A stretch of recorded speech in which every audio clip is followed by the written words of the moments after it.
You heard me, huh? Yeah, that's why I was laughing. I'm like, oh, okay, he's still going. For sure. We live now. Go ahead, share the stream, Eric, too. While you got the page up, put it on your Twitter. You know what I'm saying? Oh, yeah.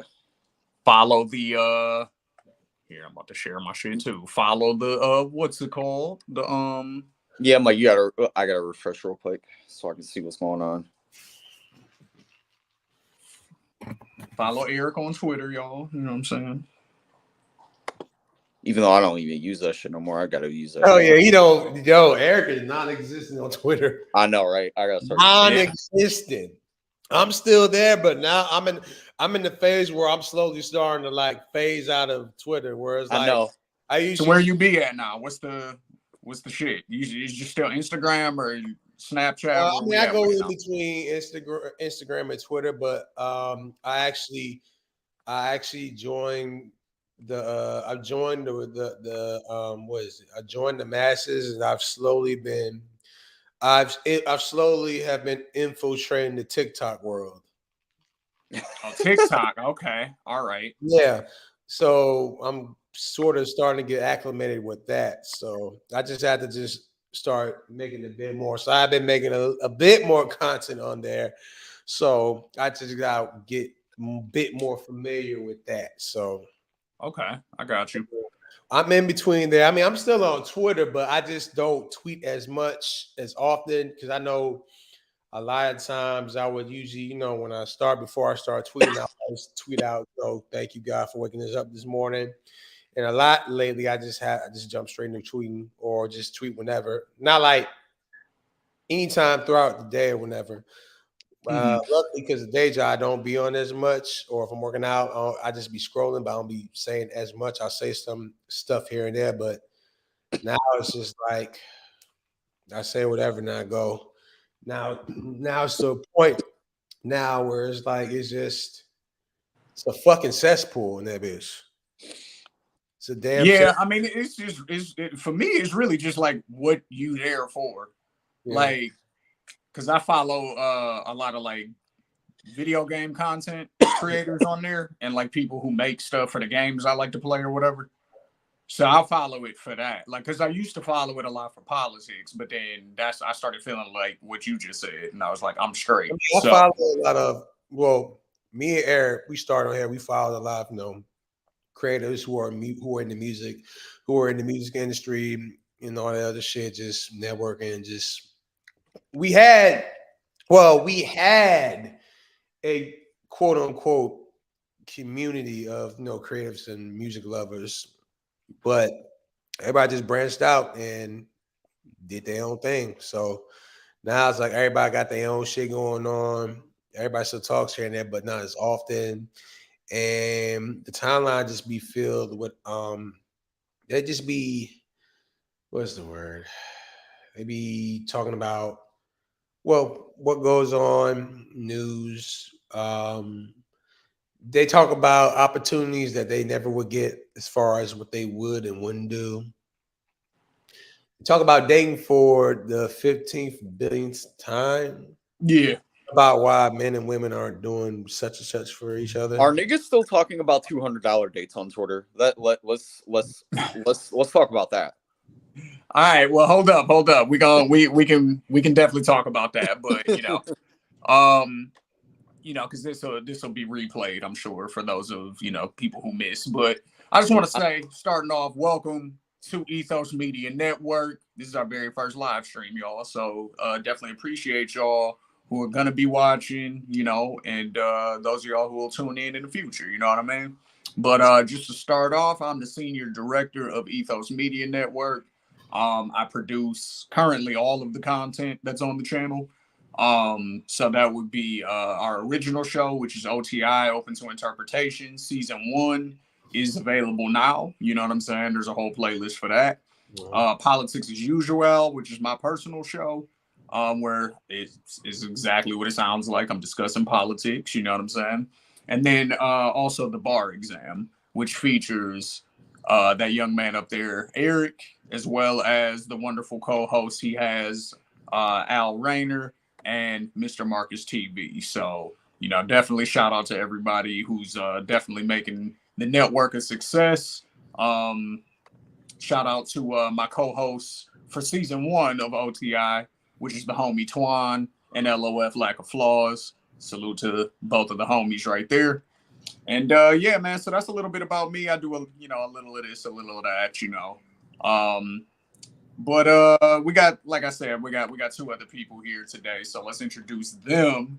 And one of them, like I said, is the one of the co-hosts of Bar Exam. So I'm gonna let him, just tell y'all who he is a little bit. Eric, go ahead, bro.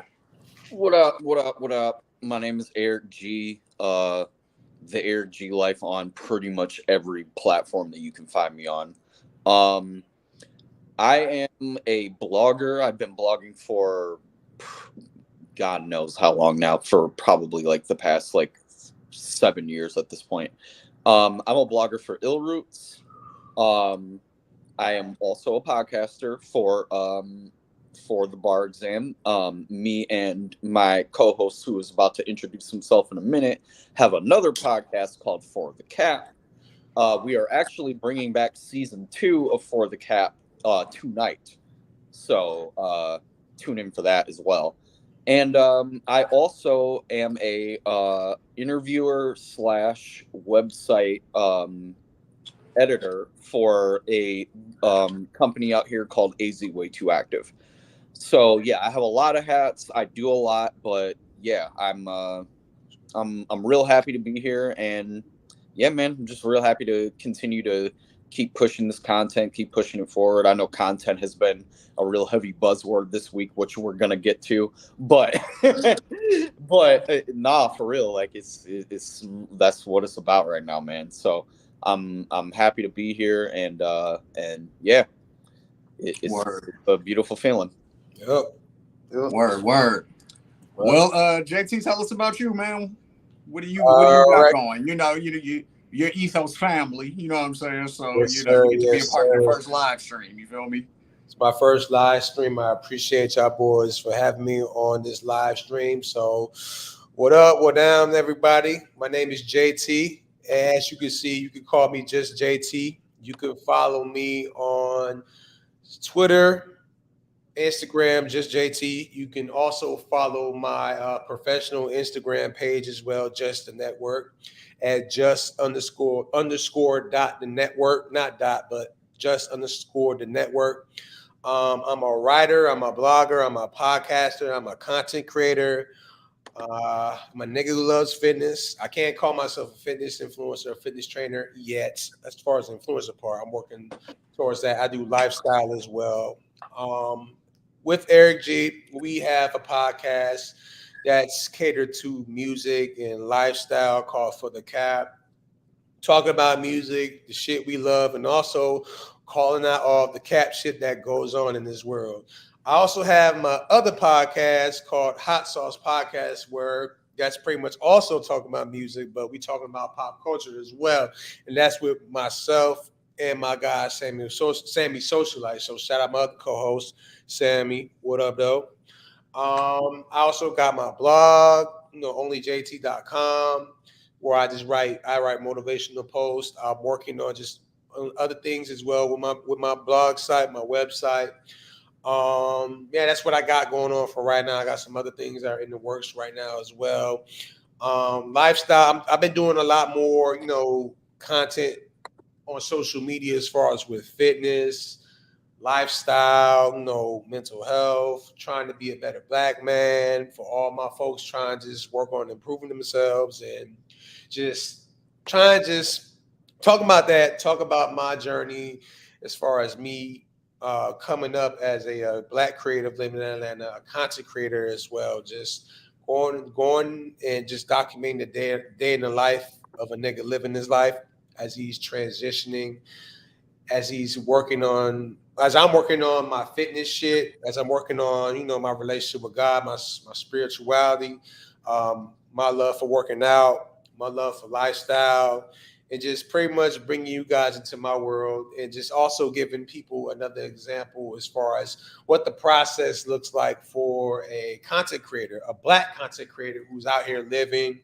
working on the dreams and working on the life that he wants for himself. So, just like Eric G and just like my man, like my guy, we got I wear multiple hats.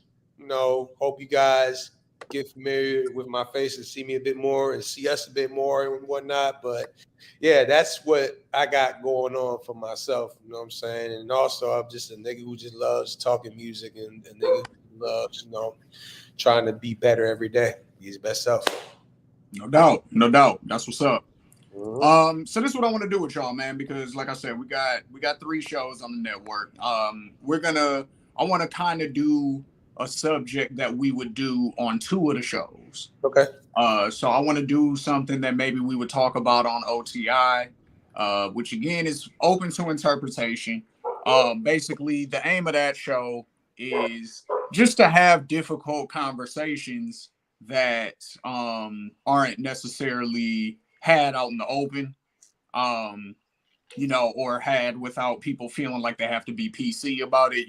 Like we try to give different perspectives about things that people talk about, but not honest as they want to be, I think, in a lot of cases. So that's the first show, OTI. And then the second one that we'll do, and this will be definitely right up y'all's alley, will be more bar exam related. And what we do on the bar exam, Eric, matter of fact, you explain it. What do we do on bar exam, bro? It's a great question. It's kind of self-explanatory, but on bar exam, that's what we talk about. We talk about bars. Talk about people's lyrics. We break down lyrics. Talk about the meanings behind certain things, where we were when we heard these lyrics, what we think about them, what we thought that the lyrics meant at the time.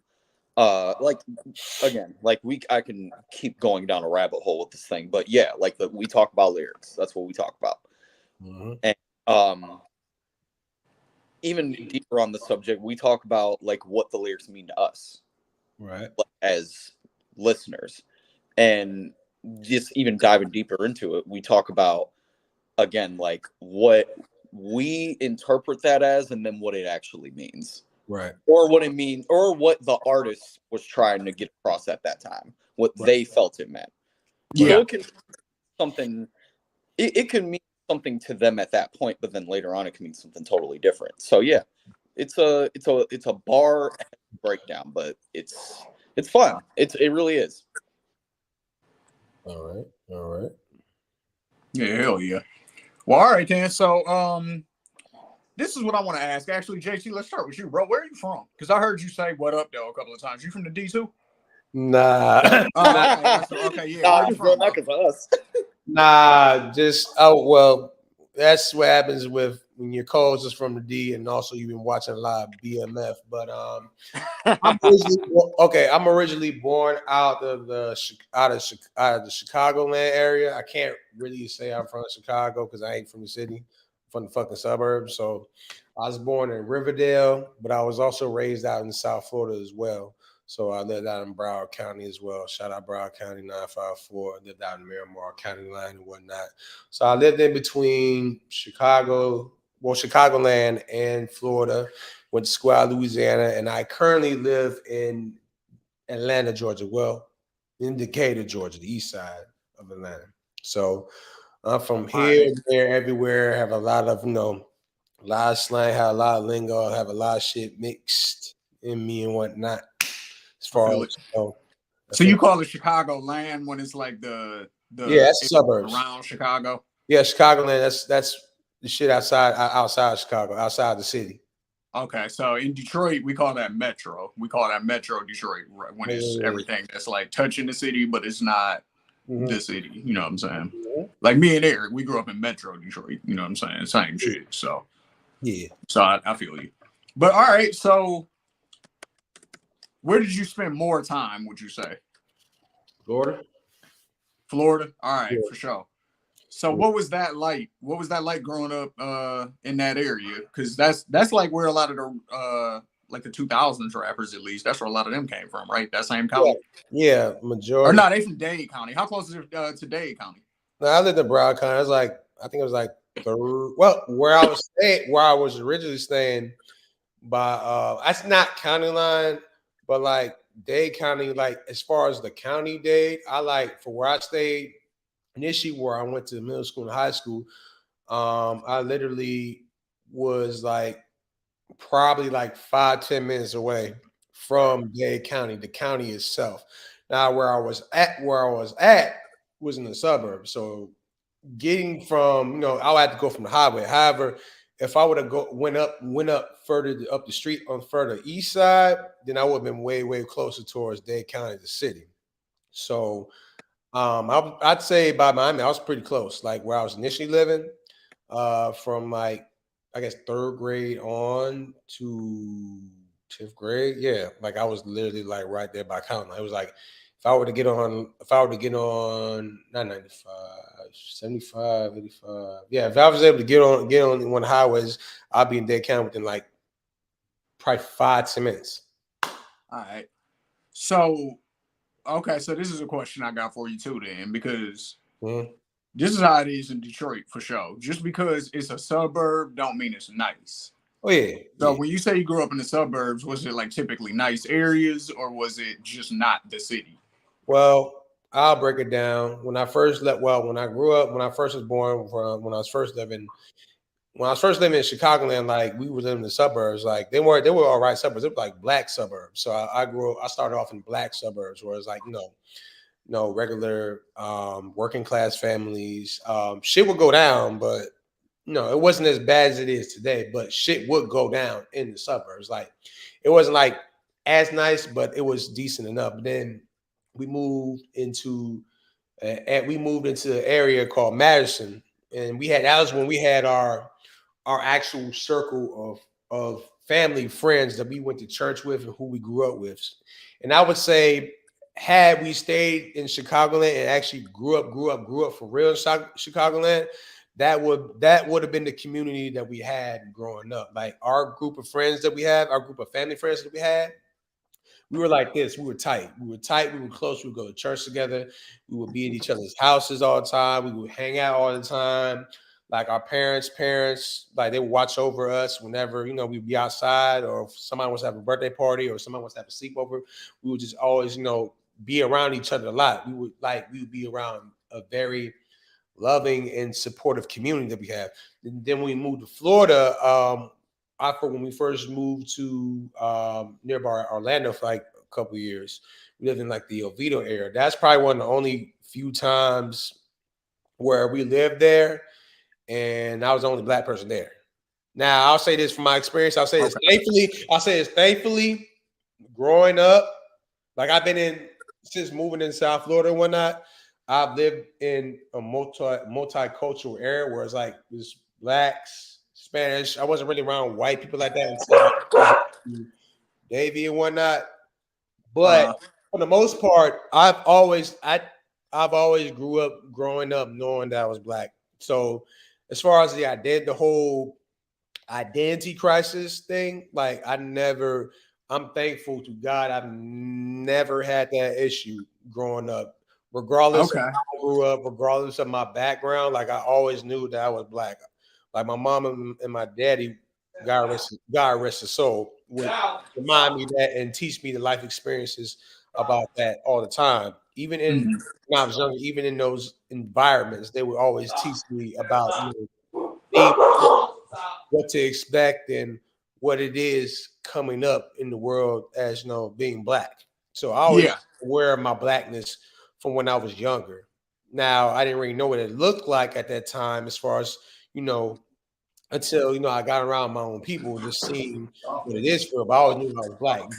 I didn't really know the definition of what being black was, because I knew I was black, but I didn't realize until I got much older what my black experience was. Whereas like I've been around other black people, because I've been around different black people throughout all my life, whether they from the suburbs, whether they from the hood, whether they grew up upper class. I grew up around different types of black people and experienced different types of black people, whether they're in 2-family households, 1-family household, rich, black, or black. And that's between Yeah, I was gonna say it's probably and growing up where I grew up, and also going to an HBCU as well in college. Like I met and seen and lived around. Oh, you went to an HBCU? Yeah, I went to Southern University in Baton Rouge, Louisiana.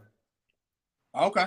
So yeah, I grew up and I've been around like many of different types of black people, and I pretty much have a wide understanding of black people. Yeah, just have them pull up a chair next to you, and y'all share that camera. You good?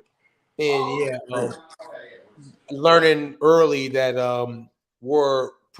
we are all multifaceted beings. Like as far as black people, we're multifaceted. We're not just we're way more than the stereotypes that society, the stereotypes that white supremacy and these political parties try to put out. Like I'm thankful I grew up and I was well aware of the different types of black people that I've been around. So I can say from my experience as well, growing up in the suburbs, I personally feel, as a black man who did that, a lot of times, especially when I see on social media, I see how, some black people treat black people who may be from the suburbs. Like it gets a little weird because it's like, that was my experience. That was always my experience because what was y'all experience? I know y'all from Detroit. Like, how was that? I think my experience was a lot different than Eric's.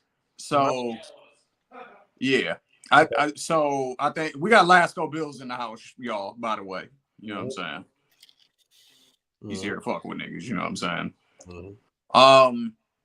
I think with me, what it was, because my generation of black people that was living in the suburbs around the time when we first moved out there, which was like late elementary school. Yeah. You know what I'm saying? Like, well, no, I mean, like late middle school, or not middle school, elementary school, like somewhere in there. I did a couple grades at a different school before we moved out there. So, but why it was interesting was because, like I said, I can count the amount of black people that went to my school damn near on both hands. Shit. You know what I'm saying? When I first moved out there, type shit. So,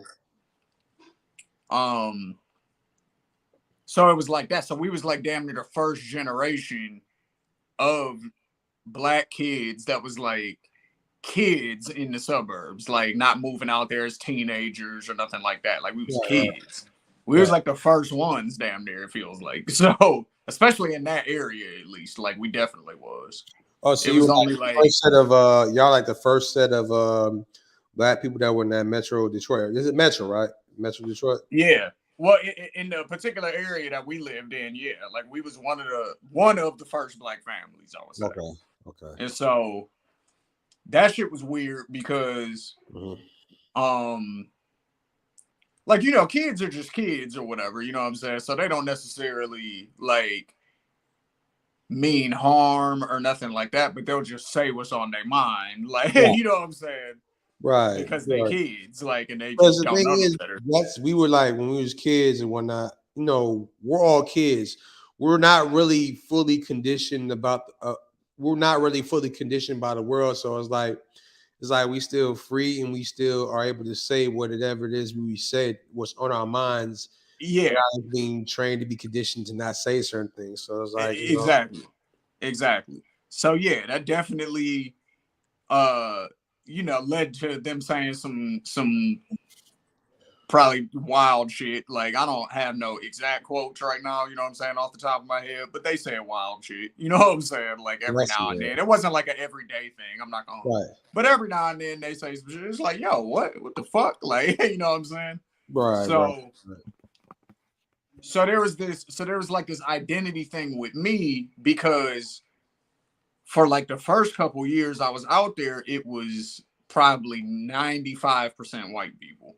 And then everything else was that other 5%. Black people, Middle Eastern people, shit like that. Right. Asian people. It was a couple Asians that I remember, shit like that. So then by the time middle school hits, more and more niggas is starting to move out to the suburbs. But these niggas grew up in the city around nothing but other niggas. So they Right. act like niggas. You know what I'm saying? Right. I'm out there in the suburbs acting like all of them. So that leads you to getting called, oh, this nigga's an Oreo. He act white. He white on the inside, black on the outside type shit. Yeah. Right? So that's what they used to say. And then I kind of just conditioned myself, being around niggas more. You know what I'm saying? So then I felt like I had to go overboard to prove, like, nah, I'm a nigga. Like, I'm one of y'all. Like, you know what I'm saying? So I'm in the hood all the time. I'm doing extra shit, you know what I'm saying, that I don't need to be doing. I'm in areas I don't need to be in. I'm getting involved in shit that I don't have to be involved in if I don't really want to. You trying to prove to motherfuckers I'm trying to prove to motherfuckers I'm down, and just because I grew up here don't make me anything less than y'all. And I equated blackness with toughness at the time. Like, niggas is tough, you know what I'm saying? Like, so if I'm gonna be a nigga, then that mean I gotta be out here scrapping. I gotta be out here, you know what I'm saying? Like, I gotta prove I'm tough, nigga. So, like, so I did have that, like, identity crisis thing for a little bit because I grew up around an element that most niggas didn't grow up in. And then by the time all of them came out there, it was like, what's up with this nigga? Like, why he weird? Like, you know what I'm saying? You're not used to seeing, like, folks that are, like, niggas that grew up in the hood and shit. Like, some folks, some of them are just not really, not all, but some are not really used to seeing black people who aren't from the hood. That's what I'm saying. They're not, at the time, like, I'm not talking about now, I'm talking about at that time, regardless if they were nerds or whatnot, but it's like, if they weren't, if they clearly weren't from the hood, they were looking them kind of strange, as if they were, as if they were weird and whatnot. But how we all grew up back then versus how shit is now. I mean, probably. And that's what I was gonna get to, and I'm gonna let Eric speak on this part, but that's why I think it was so different because, like I said, we was the first generation. So, but we all had younger siblings who was 5, 6, 7, 8 years younger than us, who all grew up together out there. Right. You know what I'm saying? Like, that's all they knew. So it was like completely normal to them for other black people to act like that. So I think, Eric, like I said, you can take over at any point, but once he started going outside a little bit, like, it was normal for niggas to be in the suburbs at that point. Like, cops wasn't just fucking with them for no reason at that point. It was regular for them to be there. Whereas with us, it was like, what are you niggas doing out here? It's like, motherfucker, I live here. Like, you know what I'm saying? It's like, no, the fuck you don't. Like, it was shit like that when I was younger. But go ahead, Eric. Yeah, I mean, shit, man, for me, I mean, like, you already know, for me, I never really gave a fuck about proving how black I was or how real I was to niggas, because I never felt like I had to. Because in the situations that I was in, people were, at that point, everybody was mixing it up. You know what I mean? Like, around that time, that's when, like, yo, like, it doesn't matter if you're black, white, whatever. If you're cool, then you're cool. The only time I really went through the identity crisis of, like, figuring out or, like, having to prove my blackness was when I was going to church, because we went to an all-black church back then. So, as niggas do. Yeah, so that was, like, the really only time where I felt like nigga, I gotta, like, show these niggas that I'm one of them.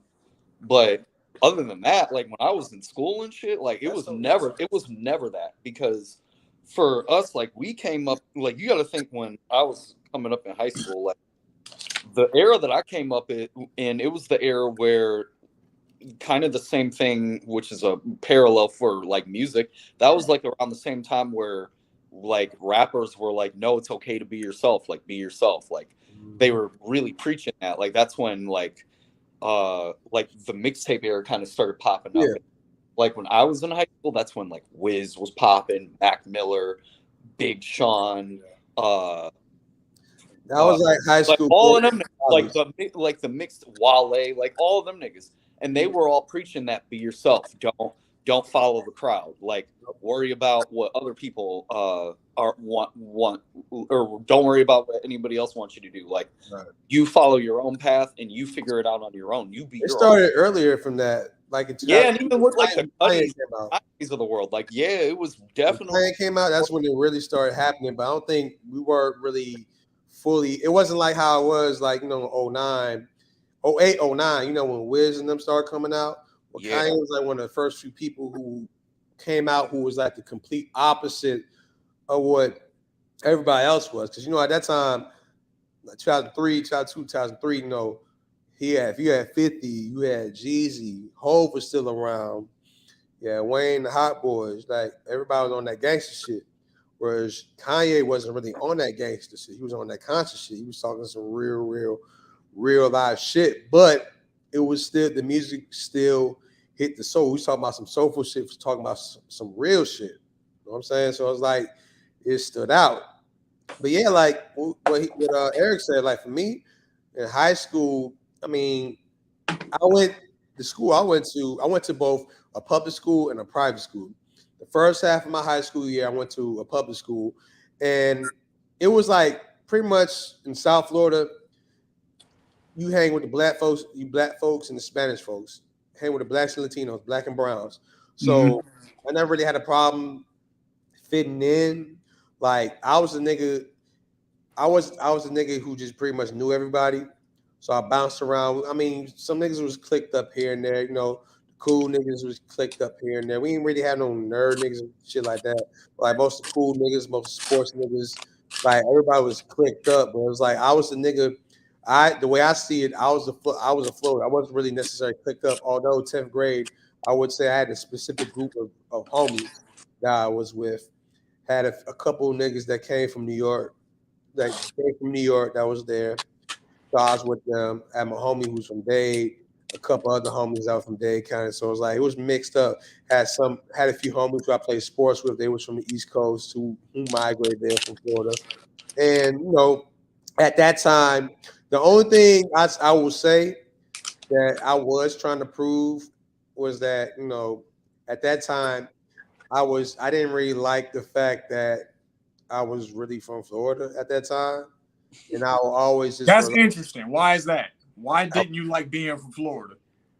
Well, being from Chicago, well, it seems so cool just to like claim from Chicago. It was like a city. Okay, I get it. It was a city thing. It was a city thing. Like being around it in Chicago, being around the city, like, and also being in Chicago during the times when I was around there, like it was so much. It was just so much realness going on. Like it's so many like real shit, like real people, cool people. Like it was just a cool ass town, like for the cool niggas, real niggas, all types of shit. I met even from my cousins and my family who I knew out there. Like it was just a bunch of real niggas who was about real shit.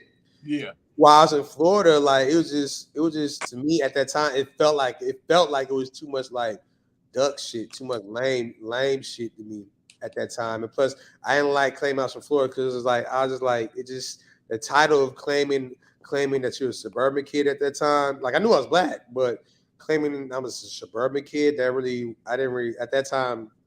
That really fucked me because it's just in a way trying to just me attempting to claim I'm from Chicago. You know that was in a way that was something where it's like to claim to claim something as a me. I guess in a way, the claim that I was down and whatnot, and just claim to just have a city to rep and whatnot. I feel like I didn't really have much of a city to rep at that time. Mm-hmm. Now, I mean, I don't really give a fuck about it now, but like back then, it was a big deal to me because like, I feel that. It just felt like just saying I was from Florida, saying it just felt at that time. I just was just insecure. Now you say that. You know what's so crazy? Yeah, you know what's so crazy? You know what's so crazy, bro? It's so hard being a black man, bro. This is all niggas was supposed to be having fun in high school. Niggas was really thinking because I'm listening to everybody like, damn, I was on the same type of time. Niggas should not really have. We was getting it in. We was having fun and shit. We was doing all types of shit, but like trying to like be cool and shit, like trying to be down with niggas and shit, like that trying was to fit in, bro. But no, trying to fit in, no, for sure. But it's crazy because I'm born in Chicago and shit, so I was around nothing but for the south side of Chicago, it's nothing but black folk for the most part. At least that's how niggas hang with niggas. My family in the Navy, so then I ended up moving to Florida for a minute, and I moved to Orlando. with nothing but white people, Mexicans, Hispanic, Puerto Ricans. I didn't even know what a Puerto Rican was back then. And I remember trying to like, and I was in like middle school around that time, trying to just like get it, like trying to like, damn, what the fuck? How do I don't know how to even talk with these. I don't remember I wasn't talking to no white people in Chicago. Like you didn't have to. And then I moved to Atlanta, goddamn, in my 7th grade year. And now I'm back. It's almost like I'm back. It's like it's different though. It's different. Like Atlanta, Chicago, so different. I'm back with nothing but black people, but it's a little, I don't know, like you kind of, it's just different. There's not like I don't know, it was just different. And now I have to it's almost like I got to retrain my mind to get used to around hanging with my own people again. Like that's how it was for me. Like I had to really like, I don't know, because I was just used to hanging with everybody else other than black people after a while when you in Orlando. Like it was just different. And I'm really just thinking like, damn, bro. So you get it. You get what happens. Like, so that's why, like, and then I'm gonna keep it real about another part too. Like, and this isn't like this is really just me being selfish at the time. But another reason that I was doing a lot of what I was doing is because, again, if you live in the suburbs, like especially if you live in like a middle class or like upper middle class area, we lived in a middle class house, but the area, for the most part, you could label middle class or even upper middle class in some of the spots, right? So that means these kids got parents that got bread, right?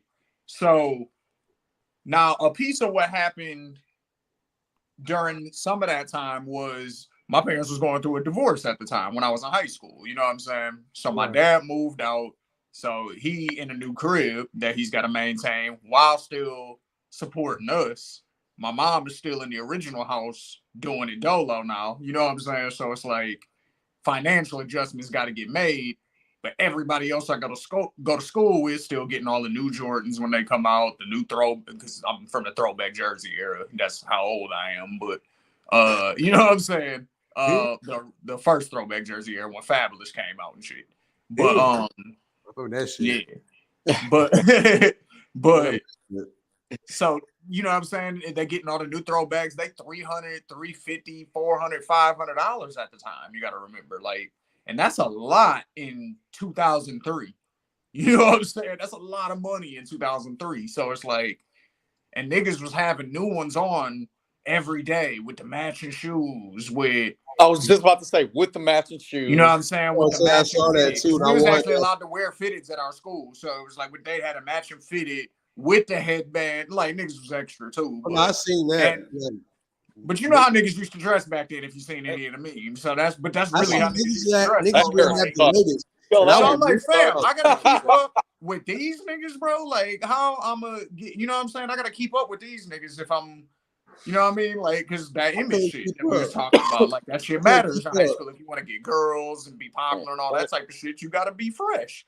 So I'm like, shit, how am I gonna get it? This regular job ain't doing it by itself. Bro, so yeah, I try to ask my some dad other decisions that I don't really gotta make. But back then, niggas had the jeans with the patches of the team. With the NBA teams on them. So I'm thinking about like, bro, they would have the jersey and they would have the fucking jeans with all the NBA teams on the patches. Yeah, Shane, you had a pair of those too. I wanted to get it. I wanted to steal it. Damn right, I had a pair of them shits. Hey, but them because I had a couple throwbacks, nigga. Hard. Man, I had that old Iverson Philly throwback and not the swingman one. I had the real shit. And I had the Magic Johnson Mitchell and Ness boy. Yep. I had some shit. I had the Nolan Run baseball joint. That wasn't our worst era of fashion though. I think our worst era go back when niggas was like in like the 70s or some shit. I ain't gonna lie, 70s, 80s. Oh yeah, like that Parliament Funkadelic shit that niggas was doing too much, gang. Niggas wasn't dressing like that outside though. That's the thing. That's what they say. Niggas was dressing like that on stage because back then, like musicians had to have like like it was part of the persona to be like. It was almost like actors and musicians, they had to have that look. It was like you had to look like a superstar, and so when you're on stage, superstars dress like this. They dress flamboyant and crazy. Yeah, I don't think George Clinton was walking around. Like he had the colorful dreads and shit. Don't get me wrong. I think Ron Isley was that nigga had a hoodie on. Though. Picture with Ron. Like, That's what I started thinking You of. know that picture with Ron Isley and the Isley brothers all together, and they got the little spandex ass shit on. Oh my god, man! They was on regular streets. I don't care what nobody says. yeah, they're not calling each there. other up. Like, yo, Don't get twisted, nigga. Hey, that's what make the type sure of that gangsters you was wear like. one shit. Facts. I was just saying. They'll pull up with your ass with some spandex on. Like, they'll do that shit. For sure, they had a 22 in the boot, had a blade on. They was real gangsters, but that was the worst to me. What y'all think? What's the worst fashion? Worst era of fashion? Worst era of fashion.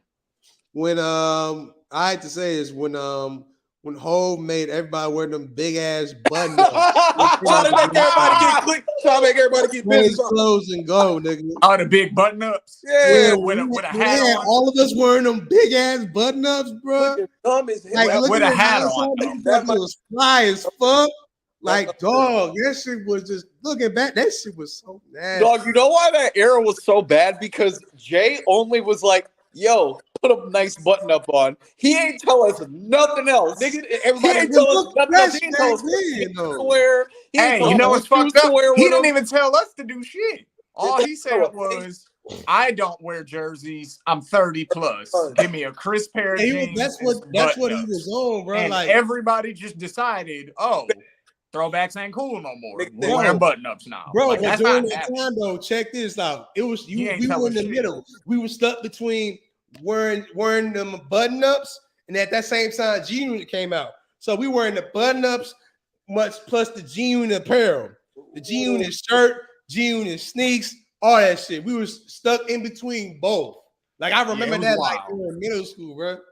Like that shit was wild. Then Dipset and Lil Wayne and them started dressing like skaters and rock stars and shit. And then it was like, all right, man. That was 08, 09. No, because Ed Hardy is. That wasn't 08, 09. No. Nigga, that was Ed like Hardy 06. era, the Ed Hardy era is the worst fashion era. That's the era I'm talking about. That's what I'm talking about. The Ed Hardy era sucked. That shit was trash. That shit was trash. That was terrible. I had to live through that shit. That shit was garbage. That Ed Hardy era was horrible. You had Ed Hardy, rocking Ed. I definitely had some. You had some Ed Hardy. You had some Ed Hardy, Shane. I never had no head at all. Never did. I had one shirt. Yeah. I had one shirt.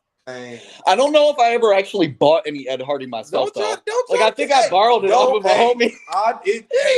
Did you rock the shirt, brother? Was you Ed Hardy? Nope.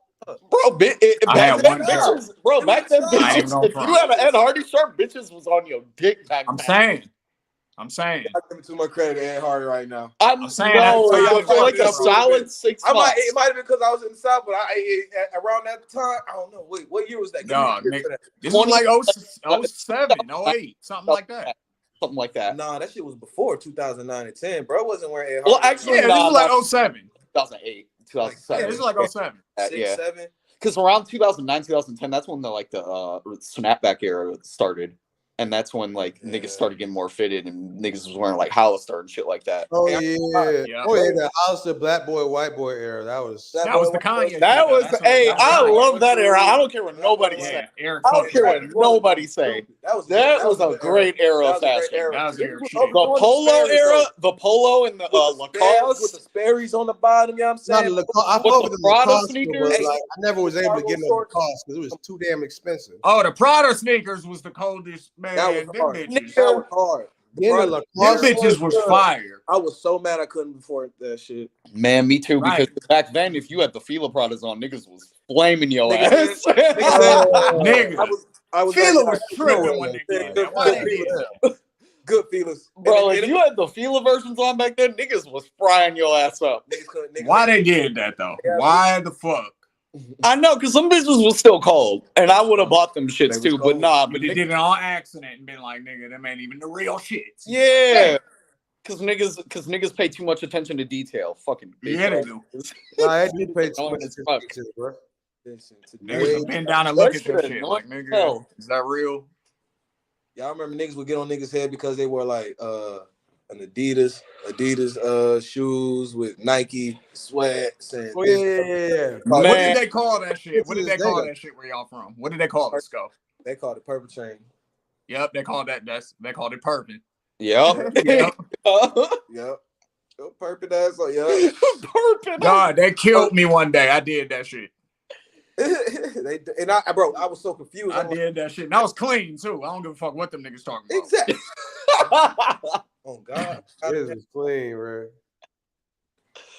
Oh, that's hilarious. Oh Jesus, said. I'm dead serious too. Yeah. I ain't gonna lie. The skinny jeans era was kind of that was Trash. I fucking I'm not hated gonna that. lie. I'm not gonna lie. I hated skinny jean era.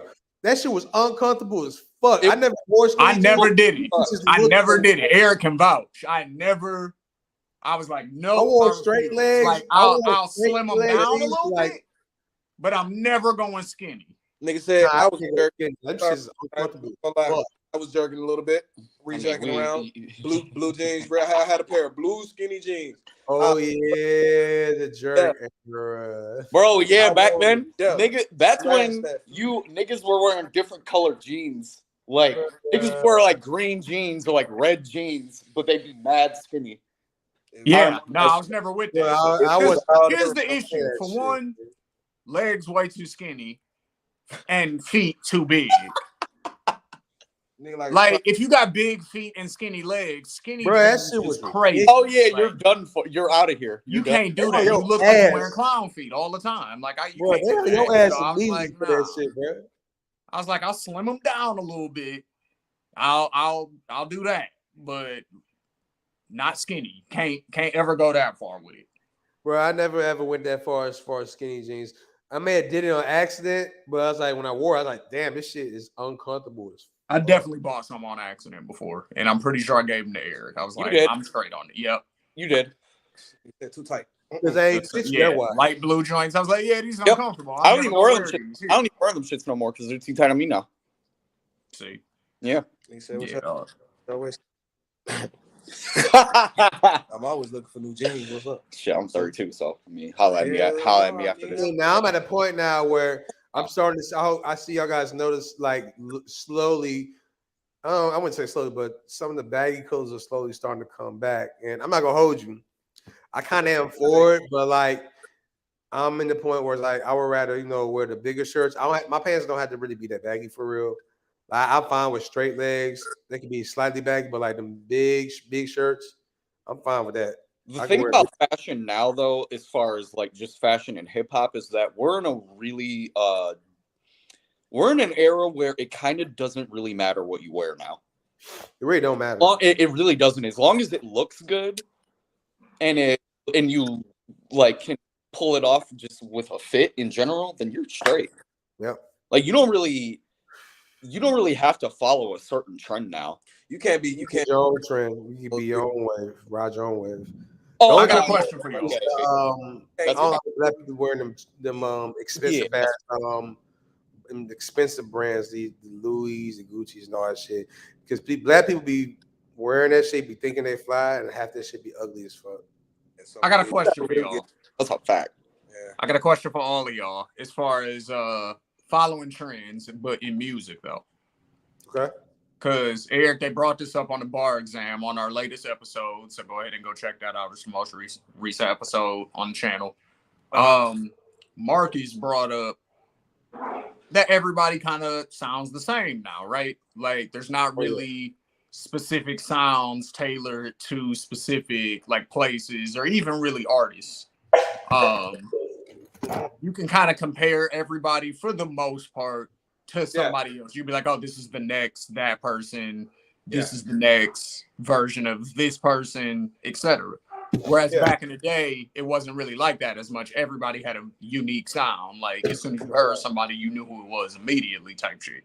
Right. So my question to y'all is, as younger people, when do y'all feel like that shift kind of happened? When it was Social media. Like what happened? What do you mean by that though? So like, because I've been on Facebook since 2005. So like, no, I'm saying like with social media, with Instagram, Twitter came around. You know how the South sound came about.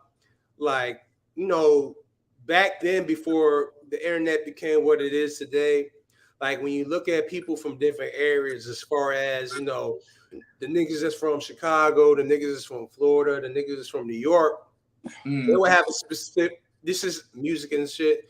They would have a specific sound. They would have a specific style. They would have a specific way that would be dressed that you can look and you can tell, oh, that person from New York. You can look at them, you can tell, you can listen to their music as far as how they might have a boom bap type sound or a New York type sound, and you can tell, they're from New York, no doubt. Or if you see a nigga that's from Chicago, you can tell, oh, that motherfucker from Chicago. When you see somebody from Miami, you can be like, oh, that motherfucker from Miami-Dade County. Now that social media has exposed all of the regions, the sounds, the styles, everybody pretty much now has took each other's style, took each other's beats. Well, mostly most beats all sound like they're from Atlanta. It's mostly the beats, I would say. Scott, what do you think, bro? Like, everybody took the beats and shit. As a fire ass rapper yourself, with a project out now that you can go ahead and plug, Chino De Niro out right now. Yes, sir. What do you think? Anna's a nigga from Atlanta too. Like Anna's a nigga from Atlanta. Soaked up and seen like niggas like basically come in and like run the whole style. I really do. I feel like bro was really spot on. Because I do remember even just being in Atlanta when I was, rapping in middle school shit, trying to get my shit together. There was a certain way, like in there, kind of, I guess you can say niggas still, you feel me? There is a certain Atlanta sound, I guess, still, but like there was a certain, like you could tell, these niggas from Atlanta. Like whether it was different, whether they was doing like little snap shit or they was really on some T.I. lyrical shit or they was on some just straight trap, whatever, or trap lyrical shit or they on some Outcast shit, but you could tell it was Atlanta. I think Ray was really spot on because as I'm really thinking about it, shit really didn't start really meshing together until like Twitter, for real, Facebook, Twitter, when it really became more than just like, oh, let's just check up on niggas' family and shit. You feel, when it really became a place where niggas went to go kick it and shit, and niggas showed they world like, okay, shit, I'm gonna do this LA shit, and another thing they saw, niggas started seeing. Music became so fucking easy to do that like motherfuckers is like doing it in their room and shit, and that's a great thing. But there are some people that really just want to use it for a hustle, and they only doing what works. And then enough people see, oh, this is what works. A lot of motherfuckers just start doing what works. Why? That's why we are now. Like seeing how it works. That's the thing. Like a lot of the changes that were going on, like especially with rap during the time when the Gucci's, the Waynes, Futures, Chief Keefs, for them individually, they had unique sounds, and those were the transitional periods in rap. You know what I'm saying? But with stuff like that, with the Gucci's, the Waynes, the Futures, Chief Keefs, although they influenced the whole generation, that whole situation, I look at it as like a catch-22. Although it was good because for them as artists, that they inspired an entire generation. The other side of that is it's a lot of rappers out now that, like bro said, they don't really, that's why we don't really have a lot of rappers out today who actually are for the culture, who actually take this shit seriously. Whereas there's a lot of niggas that's just looking at rap as like it's just a hustle. They're looking at it as a way to just get a hit, get a bag, and once they find another lane where they can get some real money, they're gonna just put rap to the side. That's why rap, in a way, is where it's at now. Like it's weird because like hip hop, hip hop is in a great space, but it's not in a great space. I say it's in a great space because we're mainstream. Like this is something that started back in New York, like back in the 70s, and just telling stories about what was going on in the hood in the city. Nobody was expecting hip hop to be like this, how it is today. 50 years. However, how it is today, you can just tell like it's not run by us because the way the music is, the type of music that is being made, it's it's like you got to really look and see the artists who are for rap, because these days sometimes you like, I'll say the blog era. That's the last. I would say to me personally, that's like the last era of rappers who were really focused on the craft, on the sportsmanship, on hip hop itself, the culture. That's I the couldn't last. agree with you more. Huh? I couldn't agree with you more. Yeah, that's the last generation that actually gave a fuck about their rap music. Everybody else after that started, they ain't really. It's a few who care, but there's some folks who looked at it, as a hustle. But there's some who looked at it as a hustle, but then they fell in love with, rap and the culture for what it is, and then just, turn it around. But like, it's more people out here now that look at rap as if it's like a side hustle when, it's not too many niggas that know the history about the shit. You know what I'm saying? Mhm. No, I agree. Like that blog era, like that's why people talk about it and bring it up so much all the time on Twitter nowadays. Because That's fucking era ever. the last era where niggas gave a fuck about being good at rapping. Like really rapping. Like Kendrick was, you could tell in the early mixtapes, overly dedicated. He gave a fuck. Wale, he gave a fuck about being a good rapper. Cole gave a fuck. You could tell who their influences were just by hearing them. Like you could tell, like, oh, this nigga, like he kind of sound like this nigga, or like he kind of got his pattern off of this nigga. Like you could tell, like who they're easily influenced by, even all the way down to somebody like Wiz, who people don't consider Wiz the best lyrical rapper, but Wiz is nice. Yeah, he's not a lyrical rapper, but he makes some dope ass music. Yeah, like when Cushion Orange Juice came out, it wasn't just because it was a vibe. It was because Wiz was good at delivering that story. And you know what's so hard? Sorry to cut you off. No, you know how I found out about Cushion Orange Juice? It just made me. It was like one of the last time I found out about like a tape word to mouth type shit. Like it wasn't no Instagram shit. Like a nigga said, "You ever heard of Wiz Khalifa?" Like in my neighborhood. I'm like, no, you ain't never heard of nigga with all the tattoos, bro. Listen, I'm a nigga. I was in seventh. I was in seventh grade type shit. Nigga, I go upstairs, go to Dat Piff or Live Mixtape, whichever one it was on, nigga. RP Dat Piff, man, respect. Yeah, that's crazy. It's alive. It's alive. No, they still here. They brought it back? Yeah, no, that was false. That was a false. No, that was false. That was a false narrative. Oh, okay. That's false. Yeah. Everybody thought it was gone, but like really, the site just went down. We good. The site was down, and so they working on the site and whatnot. So the site just went down. I'm about to say, y'all still go check out Time Is Living One. I'm that pimp right now. You know what I'm saying? We out here. But as far as with Wiz though, I don't even think niggas actually like get music like that no more on some word to mouth. Like, hey, bro, like it's more rare. It's rare. Very rare. Shit just not the same. Like it, and obviously shit's going to change and like progress. But I think I do want to say this, that I feel like we are about to hit a turn, like another curve where shit finna get fire again. I hope do. So I give it. Ain't no rappers that been inside of me for real. You know what I'm saying? I give it 5 years though. I ain't gonna lie. 5 to 7 years, I think shit'll be back in the like, damn, niggas is back. If you look at history always tends to repeat itself. So we haven't really had a generation where it's always cycles and drive. Yeah, this has happened. This has happened before, just in another way. We've been in mad slumps before. Yeah, so I'm not surprised that it's happening again. Yeah, I mean, this one just was kind of crazy because I think kind of crazy. I don't know, because I don't know.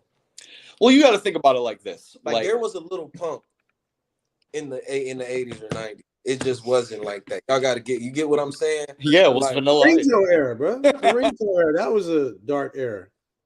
What era? Snap music wasn't really that bad, but like the ringtone era was kind of that little period in between time was kind of nasty. I don't know. I told you, Yeah. Not everything. You're from Atlanta, so it's way different for you. in a way. Well, in Atlanta, it's different. Well, Atlanta, like most of that stuff, like it's gonna go, like because Atlanta during that time was cracking. I'm trying to think of some bad ringtone like songs from that time. Bad song, like you know what I mean? Because if I'm not mistaken, Throw Some D's on that bit came around the ringtone time.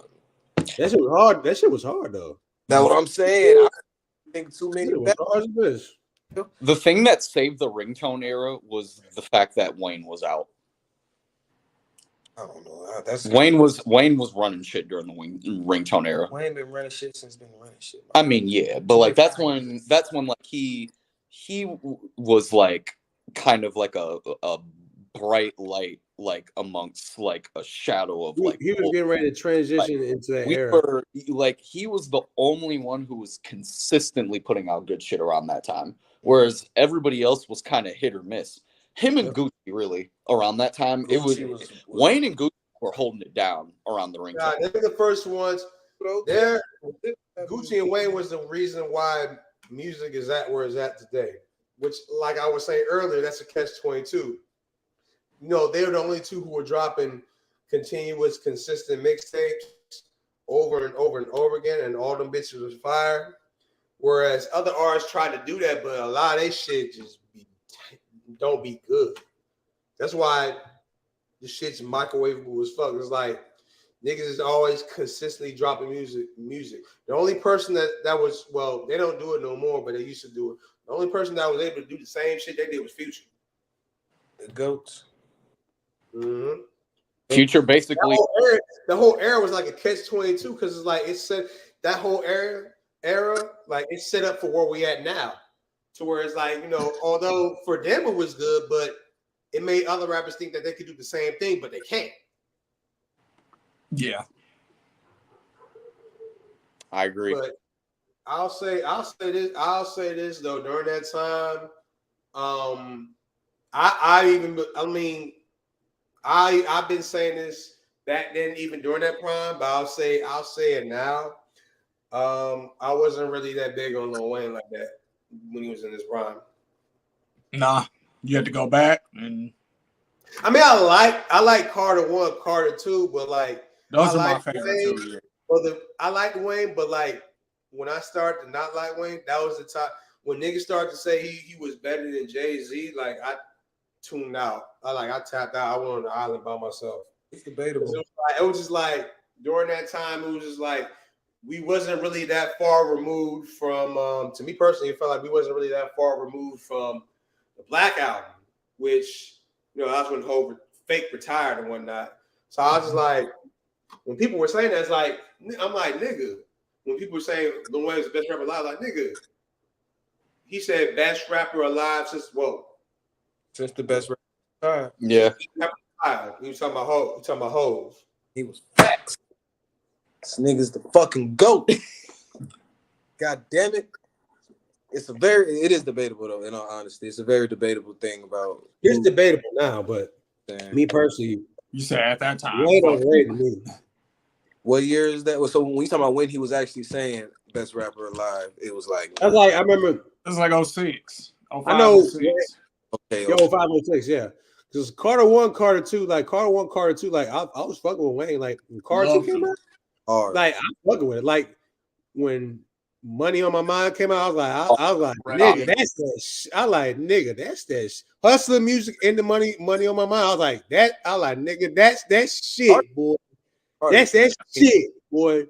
I was like, nigga. I flip flop all the time between Carter. Something you forgot. This is why I get mad when motherfuckers try to say Carter 3 is the best Carter album. No, it's not. It's not. The first two was the hardest ones out. But I get why I get it, you know. I get it. You feel me? I get it, but I don't agree. But I don't agree, you know. I'm a Carter 1, Carter 2 nigga. You know what I'm saying? Honestly, my favorite Wayne song is a song called Something You Forgot. It was just like that shit. That was hard. That was hard though. I ain't gonna hold you. But then during that time when that came out, I was kind of fake hating Wayne and shit. I was kind of hating on Wayne, but the shit was hard. Like he had some songs that were hard as fuck. So like eventually, I like damn near everything he did with Currency. All that shit. Oh yeah, when Currency was on Cash Money at that time for a brief moment. Yeah, that was all that shit was hard. That was a time, bro. Huh? That was a time, Night. That time when currency was Young Money for a minute. Yeah. That was a time. That was a time. Yeah, man.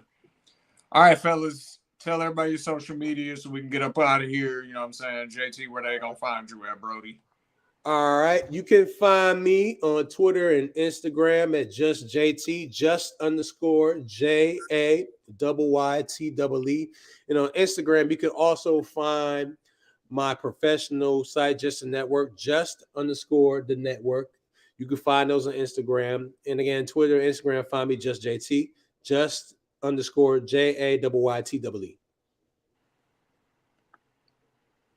The Air G Life on all platforms. Follow AZ Way Too Active. Follow Ill Roots. For the Cap, the new episode is dropping tonight, so tune in. Oh yeah, 3-pack, baby. Yeah, 3-pack. 3-pack. And yeah, that's about it for me, man. Yes, sir. Goddamn, Lasco Bills. Follow me at Lasco_Bills on Twitter. I'm fucking hilarious when I'm on there. Follow me When he's on there. SKO when I'm on there. SKOLIB. Scully B for Instagram. SKOLIB and Lasco Bills on anything when you're trying to find my music on YouTube. I'm on all platforms. Pacino De Niro with my twin, Young Carissa, out right now.